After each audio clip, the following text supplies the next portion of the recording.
Broadcasting from an undisclosed location.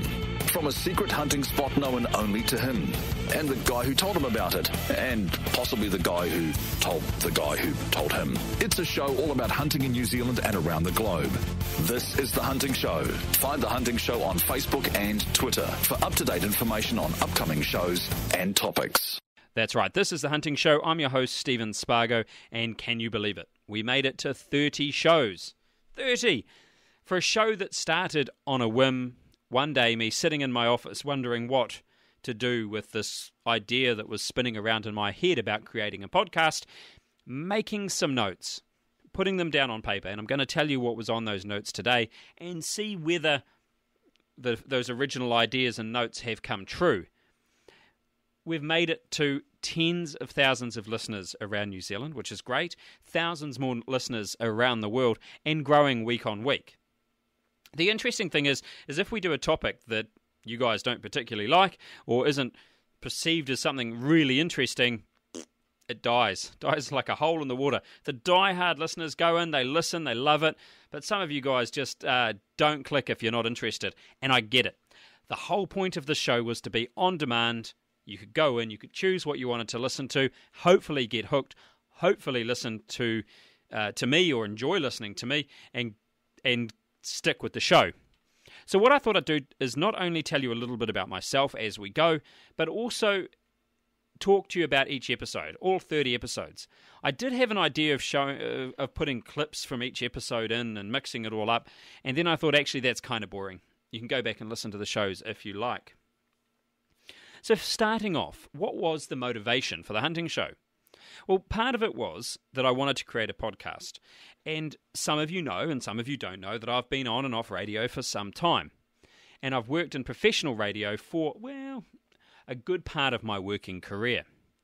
Both behind the microphone and in management and account management positions. And promotion management as well, which is a whole lot of fun.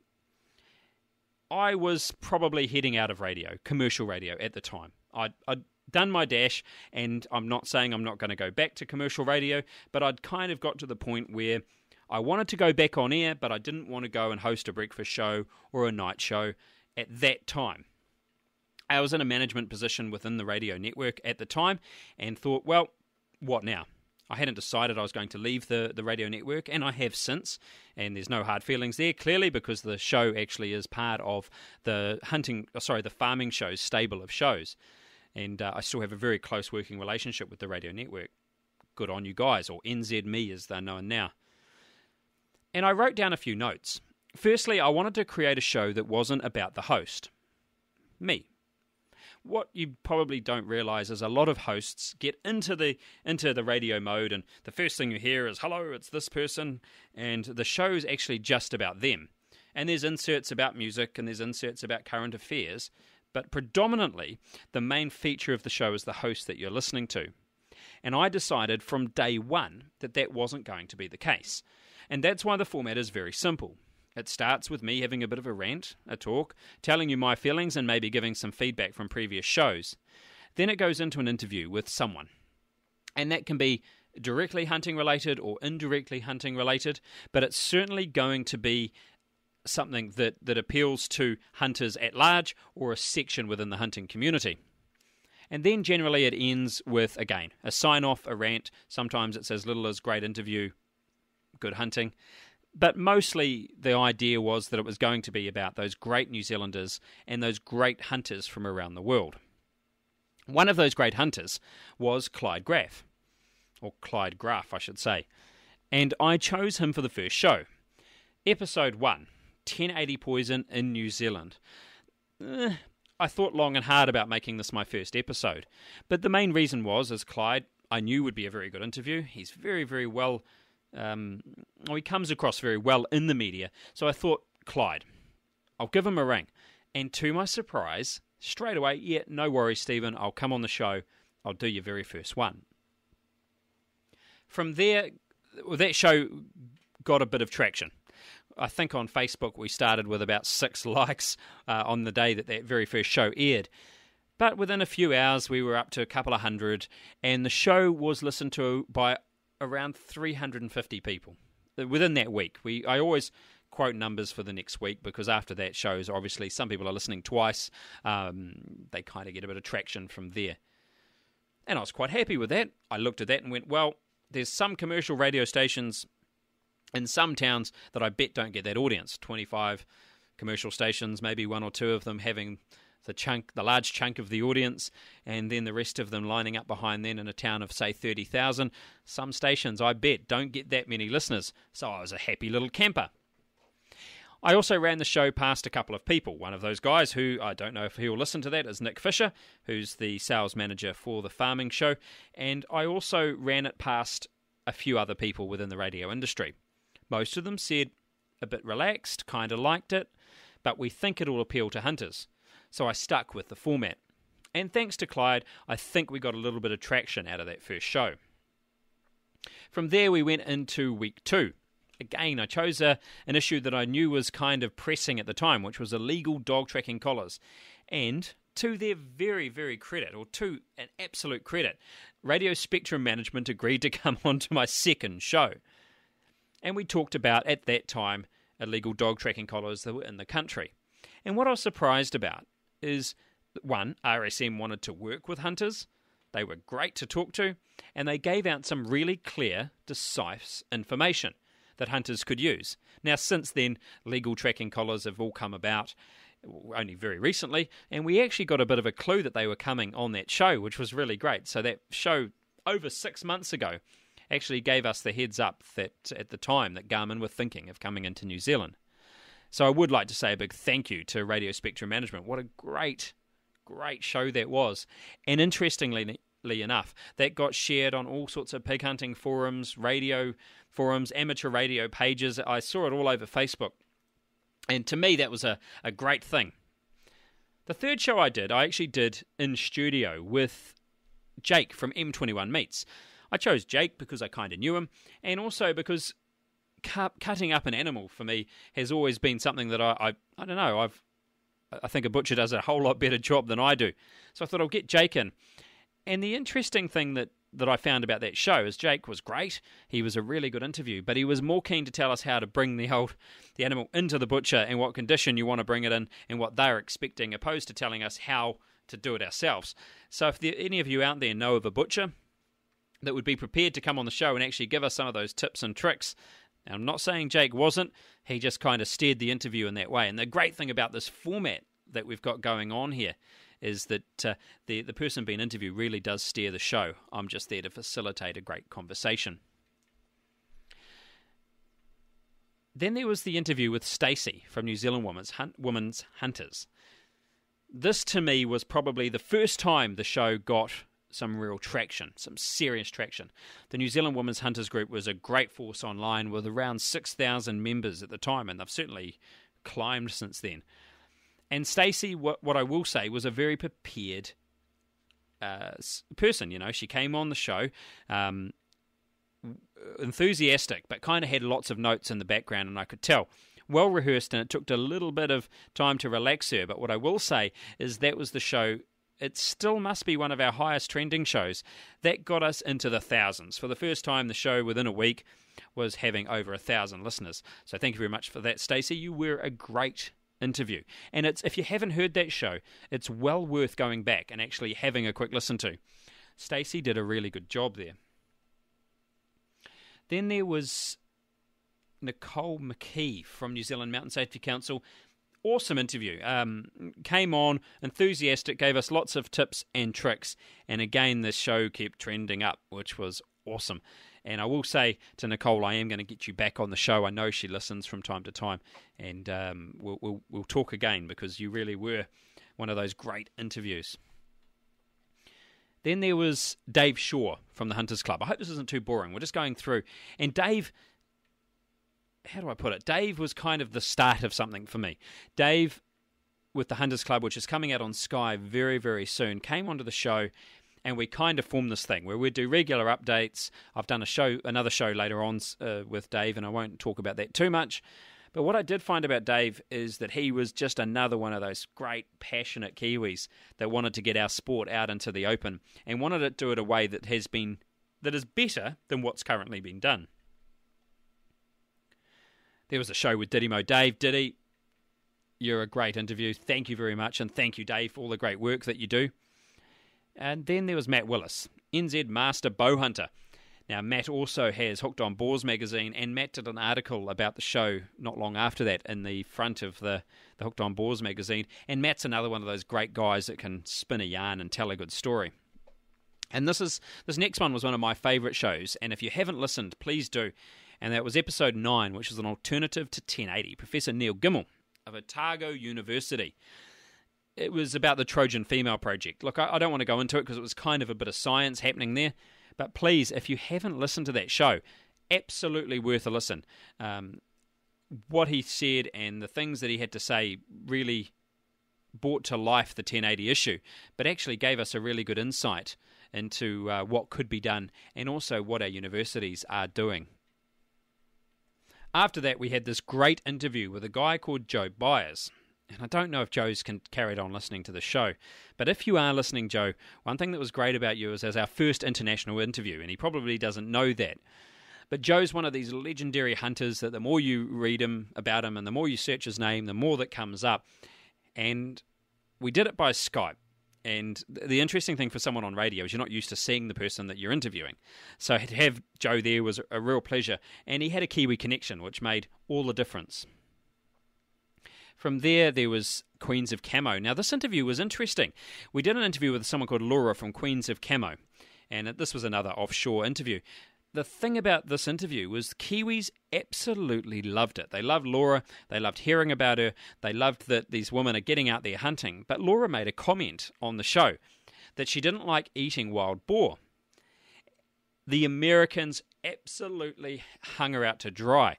On their Facebook page, there was complaints, and there was the odd Kiwi going in there going, who cares? She's a hunter. She's getting out there. And they got this one little point, and they absolutely ruined the poor woman. And so, consequently, they actually took it off their website, which was a real shame. But I have to say, Laura, that Kiwis did love that interview.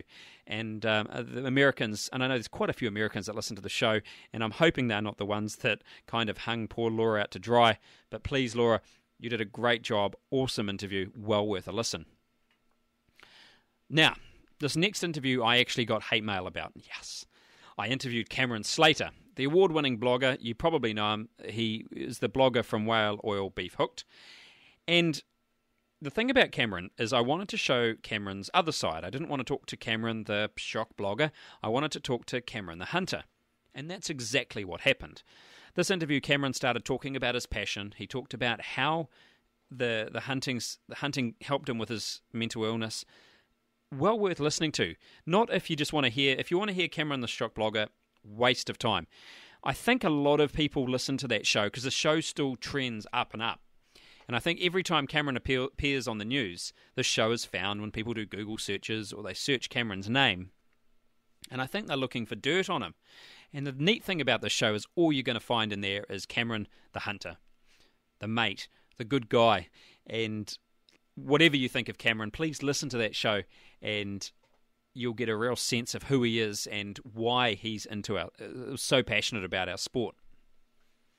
The next show, which was episode 13, gosh, we were covering them quite slowly, but that was at the Tihoe Hunting Club, and I actually went out to the Tihoe Tavern and did that show. Thanks, guys. Thanks for the beer, and I'm going to do more of that. I want to do more with that live stuff. Episode 14, catch up with Dave Shaw from the Hunters Club. We've talked about Dave.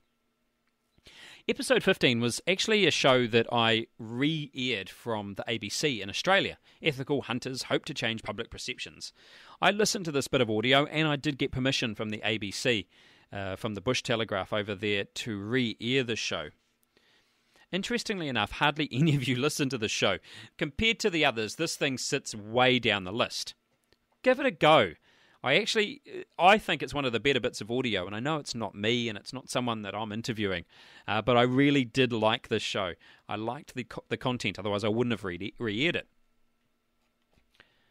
Then we had Roy Sloan from the Wapiti Foundation for episode 16. Roy is, again, one of those really solid, great Kiwi guys. And, sorry, out of that show, we actually decided that we would support the Wapiti, or the Fiordland Wapiti Foundation. So if you go to our website now, www.thehuntingshow.co.nz, you'll see on there that now the show supports them. And we kind of do that in a weird moral way. We're not a show that's making any real money yet, and so we've actually chosen to support the Wapiti Foundation by just promoting it in any way we can. So guys, please support that if at all possible. Episode 17 has to be one of my favourites, and it was an interview with Pete the Bushman. Hunting tales and backcountry lessons is what I called it.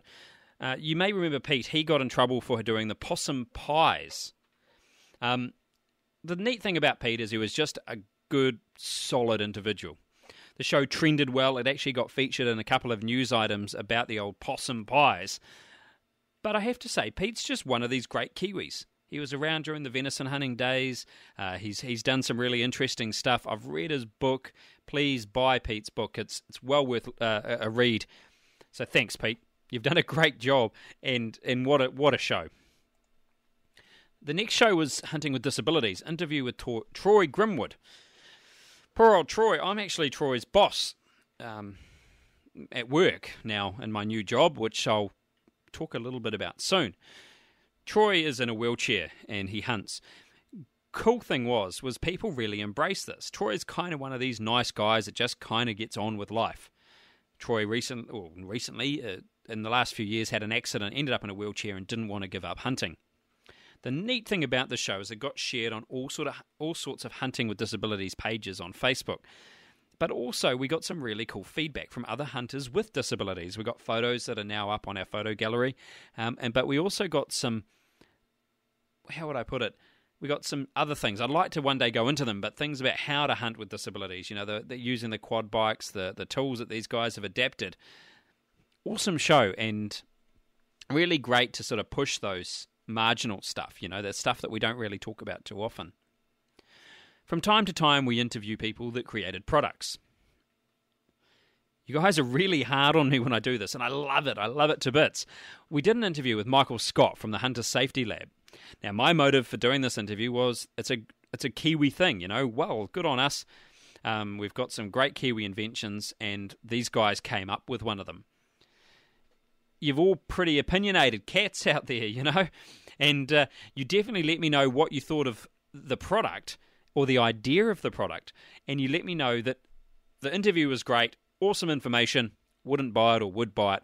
And the cool thing about that show was it was very much you either loved it or you hated it. There was no one sitting on the fence. We also did a show with Warren Bird. Now, Warren is the New Zealand developer of the Hex patented apparel. If you don't know what Hex is these suits that disguise your magnetic field from animals. Warren actually sent me one of these to try them. Go and buy a Hex suit. They're not that expensive, and they're well worth a go. Listen to the show before you judge him. It's a 45-minute show, so it was one of our longer shows, but well worth giving it a go. I was skeptical. Am I sold? Kind of.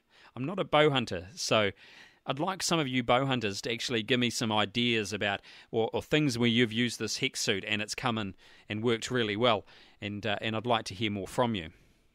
There was an interview with Peter Dunn. Peter, he's always an easy interview. Lots of media training there just before the election. Now, Peter's interview was great. The interesting thing was I put out a call to every single political party, either by email, phone, or on the show. I also did.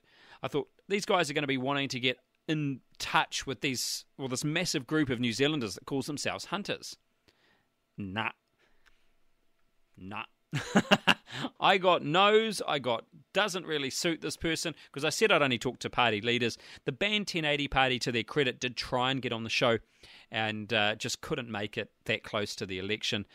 Mike Downard, I would like to thank you for all your offers to come on the show. Great guy, and really did try. But outside of that, I rung the Conservatives, I emailed the National Party, I rung the Labour. I don't know whether messages weren't getting passed on, but certainly these guys weren't that keen to talk to hunters. Now you had the interview with David Benfill from New Zealand Outdoor Magazine. Awesome interview. Definitely listen to it. Lots of safety tips in there. The next one, episode 23. We're getting near the end, guys. I know it's been a hard show to listen to. Josh James, the Kiwi Bushman. Josh, wow. What an awesome guy. And that still is our number one show. Nothing since has managed to catch up on. I know it was only around a month ago, or a little over a month ago. That is our number one show of all times. For whatever reason you guys wanted to hear from Josh, and I am going to get him back on the show again. We did one here from Seeker Hunters New Zealand, JB and Fabian. Wow, awesome show, lots of information, and Jamie and I are actually going to go out hunting sometime very soon, and I'm going to record a show hopefully around the campfire after we've been out. Vortex Optics show, awesome. The guys from Vortex are great. And good on an international company for appearing on a little hunting show down here in Aotearoa. So well done, guys. Thank you very much for coming on the show. And Pete Ryan, Wild South Hunting and Fishing. Again, one of those great Kiwis. And what I love about this is I got feedback from the UK, Argentina on that one, around New Zealand, saying what awesome people Kiwis are and great to hear about your sport. Clyde Graff back on the show again for episode 27. Clyde, you're always welcome on the show, and I love your passion. I did a show with Wayne Dill, the UFO cooker, inventor, and designer, and I wasn't sure how that would go. It was a non-commercial show. He wasn't paying to be on there, but I really liked the UFO cooker. I liked that it was a New Zealand design, and you guys listened to it in your droves. So, again, it's good to have that stuff that's a little bit outside the norm, wasn't directly about hunting. Wayne did tell us a bit of a dodgy story about some of his hunting background, and good on him. And then there was my favourite show, and it wasn't because it was last week. That was episode 29, interview with Nathan from Terminal Ballistics Research. Nathan is just one of these guys that's head is swimming with knowledge, and what I loved about Nathan is he was so willing to pass it on. And if you didn't listen to last week's show and you're listening to this, gosh, listen to last week's show. It was far better. But that really was one of those shows that you could listen to and go away with some usable information that's going to last you a lifetime. So thank you very much, Nathan. And Nathan and I are going to catch up sometime down the track, and he's going to help me get that gun a little bit accurate of mine. So look, on behalf of me, Stephen, your host, thank you very much for tuning in. As you know, I'm a scout leader, and I'm passionate about scouting, and I'm passionate about getting the youth into the outdoors, and that does come up from time to time. I'm a married man now. We got married New Year's Eve this year to my lovely wife, Jessica, and Jessica helps out with the old Facebook page, moderates some of your comments, guys. You know, settle down with the language sometimes.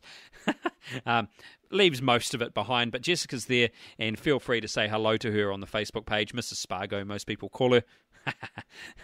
So please say hello to her. But I'm also involved, I'm managing a hunting and fishing store in Taupo here, and I'm not going to go too far into that because there's some conflicts there. But I have to say it's a great place to get contacts and to find interviews for the show. Do I get out and do a lot of hunting? The answer is no. I get out and do enough hunting. I don't get out and do as much as I'd like to. I've shot some great animals. I'm not a trophy hunter by nature, although I fully understand it. What I am good at is actually facilitating a good story. And that's what this is all about, is getting people out there that are in the hunting community, not just here in New Zealand, but all over the place, and giving them a voice, giving them an opportunity to get on air and tell you what they do. And that's what this show is all about. And I hope that I've achieved that. Look, if you want me to interview someone, and we've done that, actually last week's show with Nathan from Terminal Ballistics Research was listener recommended. I've had other people, even this week, give me a couple of ideas about people I should interview locally and internationally, and look, I almost always get in contact with them, you know, unless it's like George from up the road, or my mate Jim who went hunting once and liked it. You know, I'm not going to interview those guys, but I am going to make sure that as I get, because this is a weekly show, gosh, I've got interviews lining up, and I am starting to get contacts, and people contact me saying, "Oh, I'd like you to interview me." And look, if the product's worthy, particularly if it's New Zealand designed, and definitely if it's New Zealand manufactured, you're probably in for a win. And I'd like to also mention I do read the hunting and fishing forums. Some of you like me, most of you, it's positive. The odd person has the odd negative thing to say. Why haven't I asked this question? Well, mate, create your own show if you're that worried. But actually, sometimes you're right. There's a few times I've had to concede and go, yes, well, actually, probably should have asked that question. So, look, we're going to leave it there. I've waffled on for 25 minutes. 25 minutes of me is far too much these days. So I'd like to say thank you and good on you for listening for the last 29 shows. Let's make the next 30 that little bit better. Good hunting.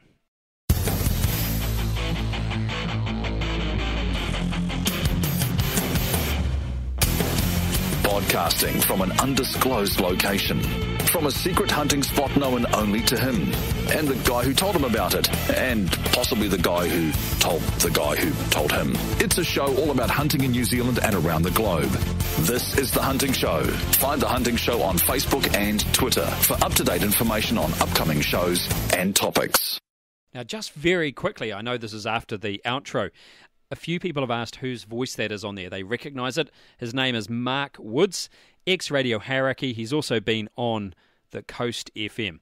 So, Woodsy, thank you so much for recording that interview. He did that on the sly for me, and I just thought you'd like to know. So, Mark Woods, he did that. Good on you, Mark.